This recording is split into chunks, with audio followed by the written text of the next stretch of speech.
Hastings Entertainment, in association with Valiant Entertainment, presents Comics College, your guide to making comics like the pros.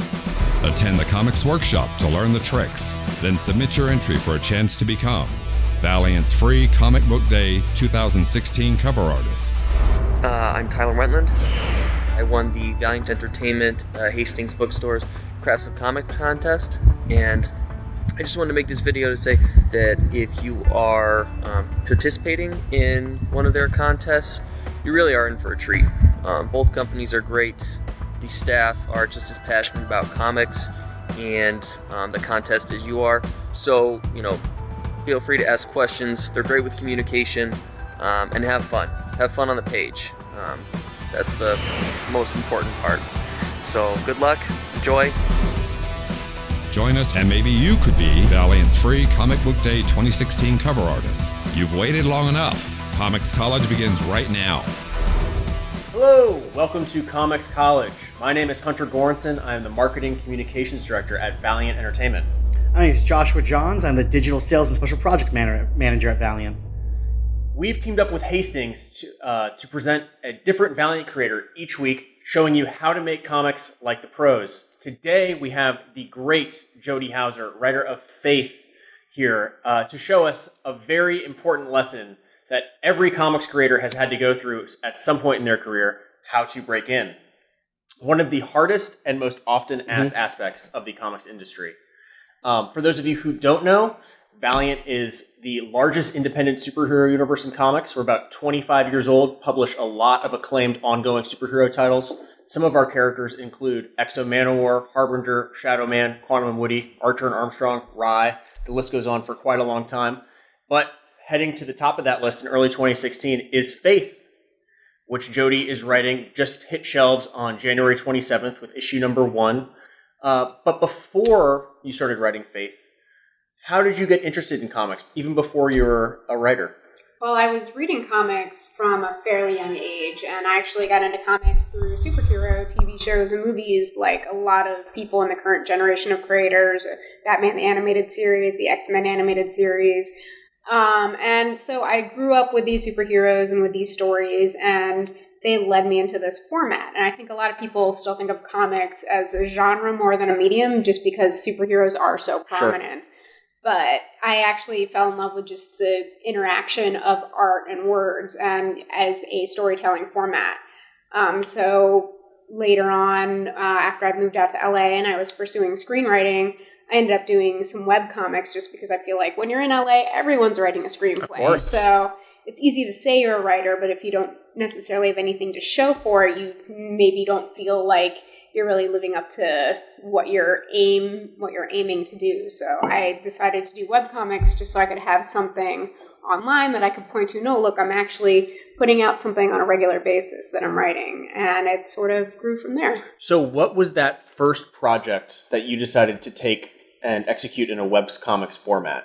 It was actually a comic that I had been doodling back when I was in high school called Brick Girl and Oscar, which was about a girl who had no friends, so she started talking to a brick, and the brick actually didn't like her either, and there was sort of like a lot of interplay of bullying and that sort of thing, and sort of examining it through a sometimes comedic lens. I mean, that was my first time writing in comics format, so I'm not sure how successful it was, but I had some people who enjoyed it.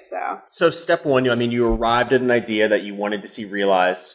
What was the next step beyond that? Did you have to go out and find an artist? Did you have to figure out how you're going to distribute this thing? I tried to find an artist, and the few friends I had who had any experience drawing comics just didn't have the availability, so I ended up having to draw it myself, which was actually an interesting learning experience because then my writing was limited by the very little that I could do artistically as someone who doesn't really know how to draw.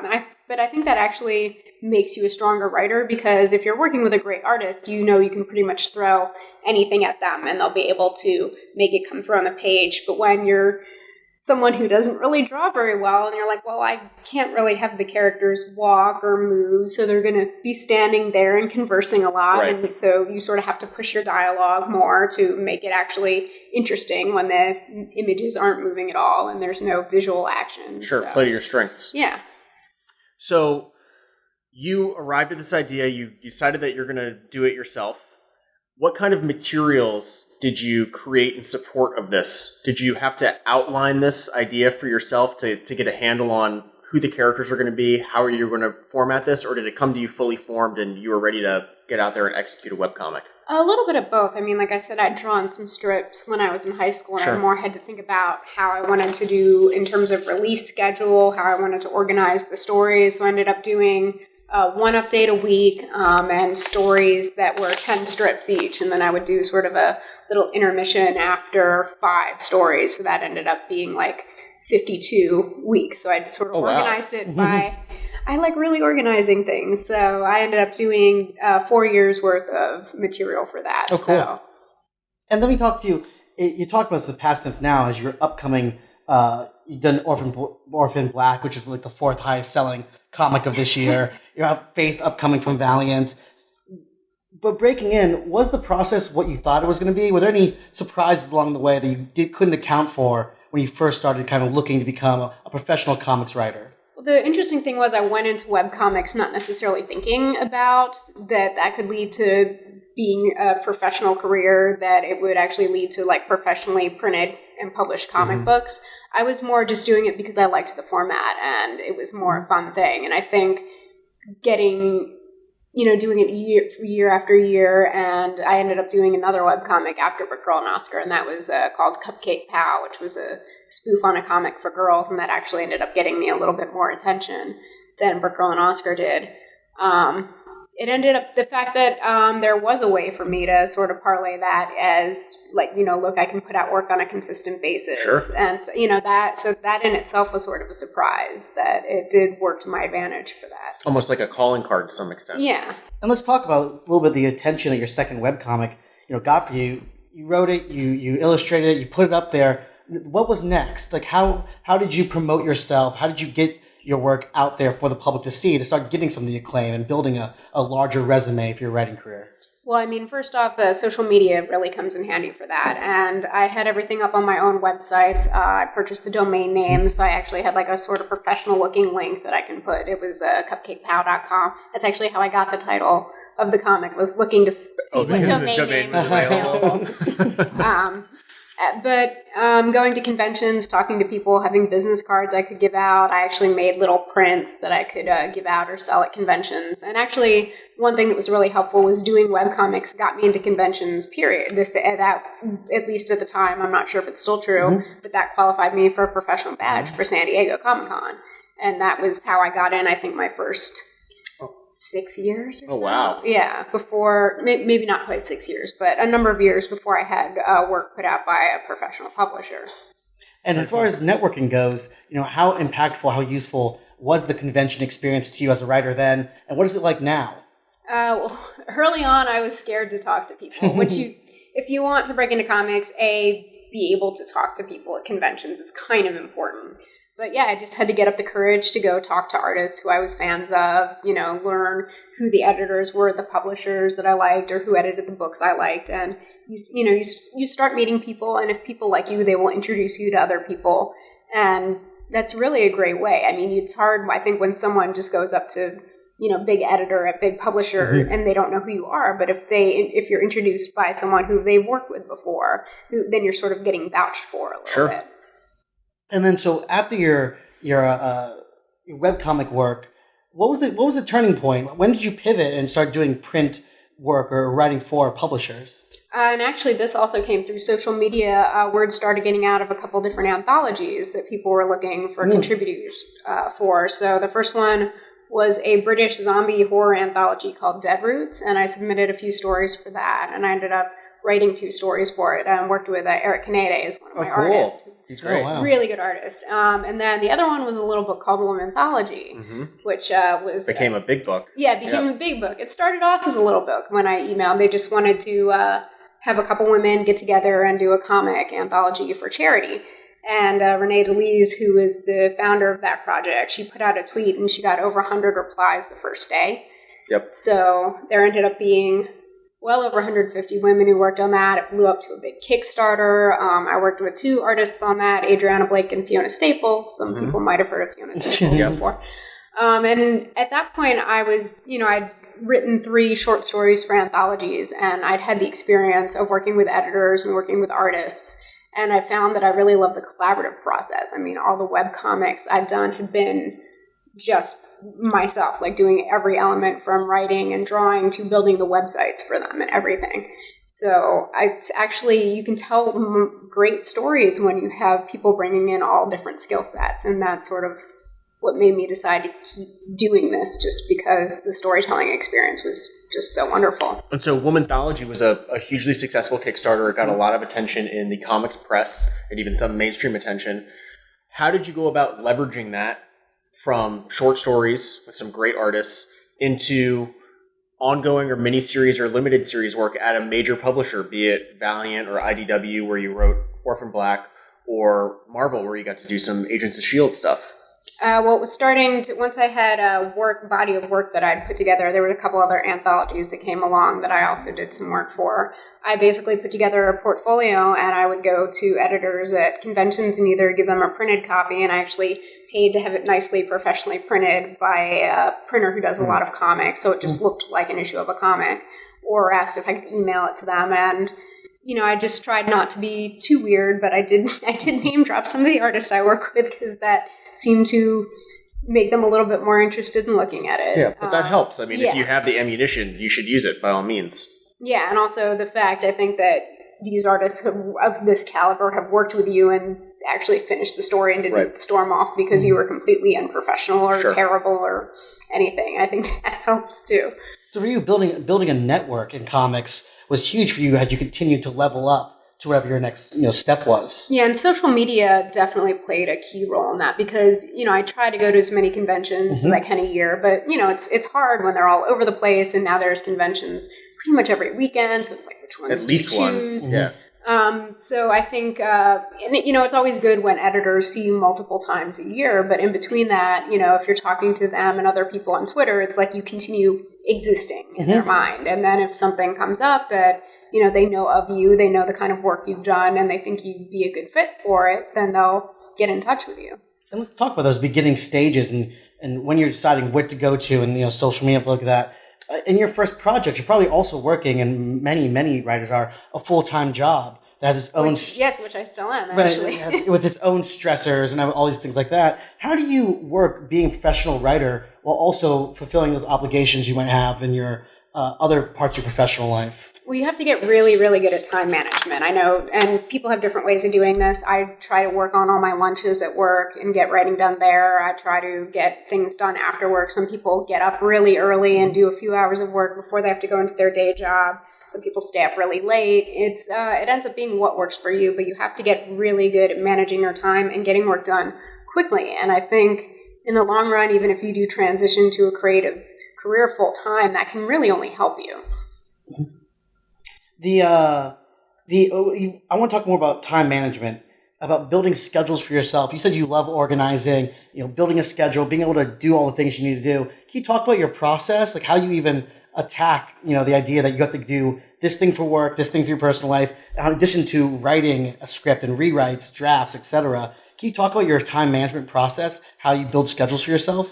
Spreadsheets are really good. I tend to use them more for specific projects, though. And I think the key thing is to break things up into smaller steps. Because sometimes if you look at the big picture of everything you have to get done, it's really easy to get overwhelmed, and then you just want to go and fool around on social media for a few hours because it seems like too much. So just break it down. Like this week, I need to get these things done. I write this many pages of this today, and also email these people by this day. And it's just really breaking it down to manageable steps. And not letting yourself get overwhelmed. So one thing that every single person who works in comics, whether it is an editor-in-chief of a major company or an intern someplace or an artist or a writer, or virtually any level, every person who's tried to break into comics at some stage has faced rejection. I can almost certainly guarantee it. Was that the case for you? And if so, how did you process that, and did it teach you anything valuable? The first two or three times I pitched for the very first short story I pitched to that first anthology, it was rejected. Oh, really? But he said, and it wasn't because of the story idea itself was bad. He was just like, we have too many that sort of fit this tone. This is more what we need. And I just took that advice and I pitched a story that was what he needed. and he liked it enough that he let me go back and do the original story I pitched as well. So, Oh wow, fortuitous. take notes. If people have the time to give you any notes when they give you a rejection, listen to them. And also remember, it's almost never personal. A lot of times, especially if you're pitching, say, for a licensed book, the editor may really like your idea and it just isn't a good fit for the licensors or what they're looking to do. And that's actually how I got Orphan Black. I'd pitched for a different licensed book for IDW. Oh, really? That the editor liked my pitch enough that when a different editor was looking for a writer for Orphan Black, she recommended me for that gig. So, wow. And it ended up being the pitch I sent her. Again, she liked it enough to keep me in mind, but it didn't work for the licensor. Oh, interesting. So a lot of times it's just not maybe the right fit, but that doesn't mean it was a bad pitch or a bad idea. And you just have to remember it's never personal.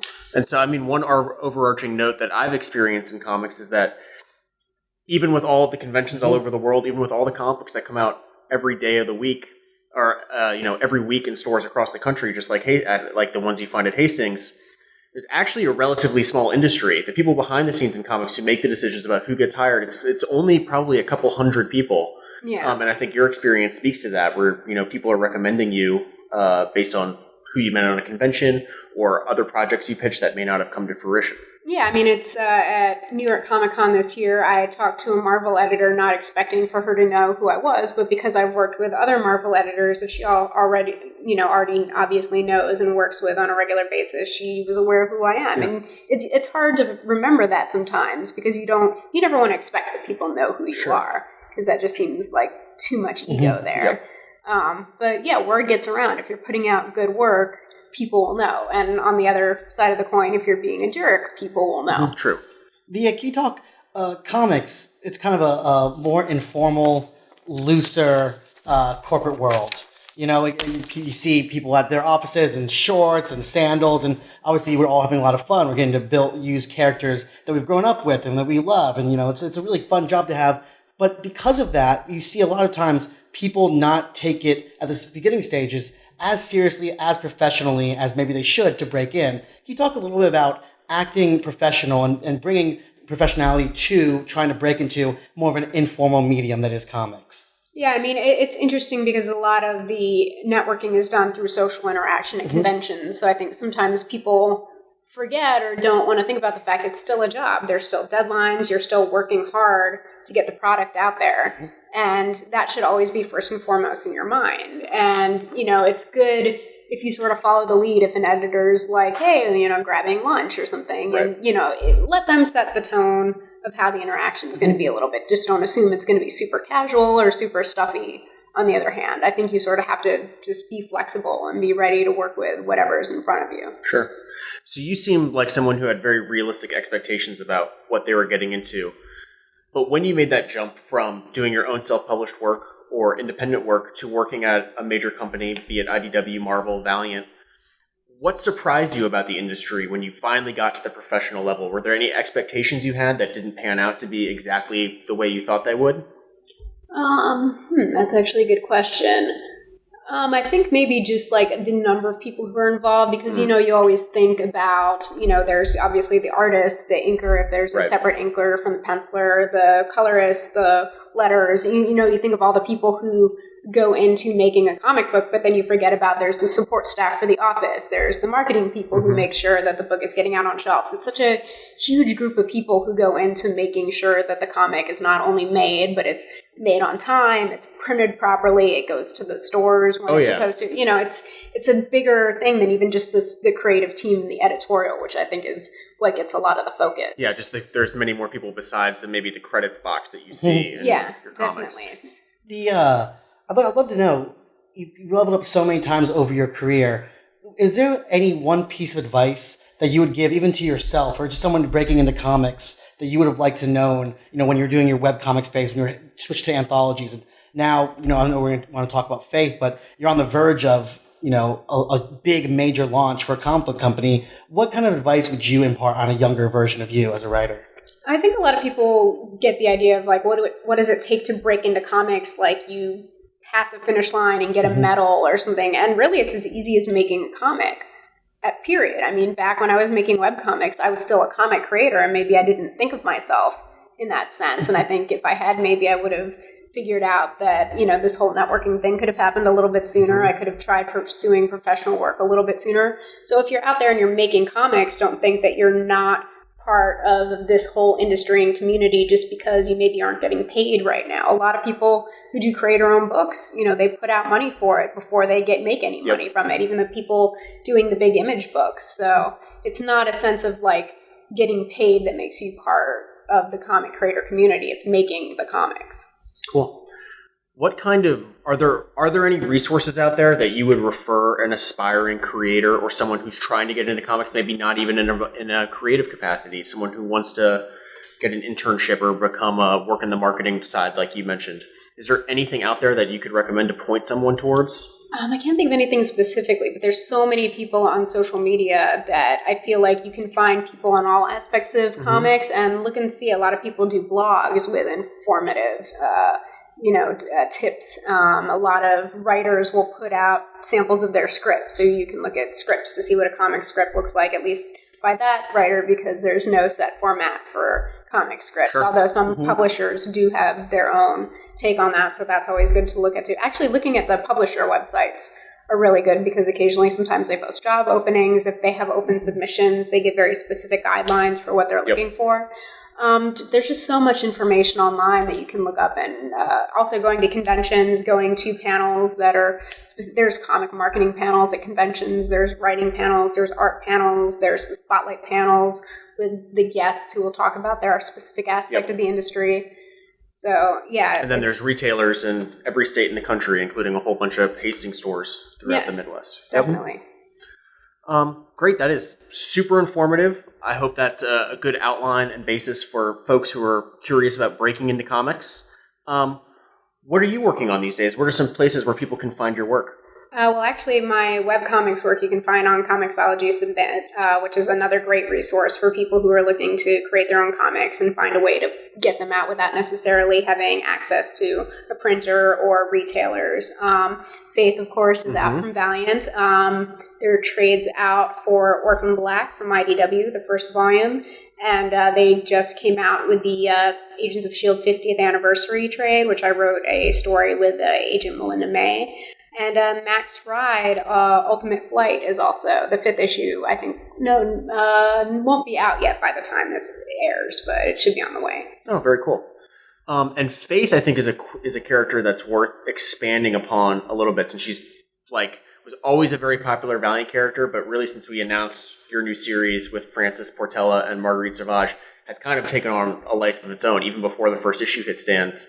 Can you tell the folks out there who may not be totally familiar with the character of Faith Herbert, who she is and what makes her a special character in comics?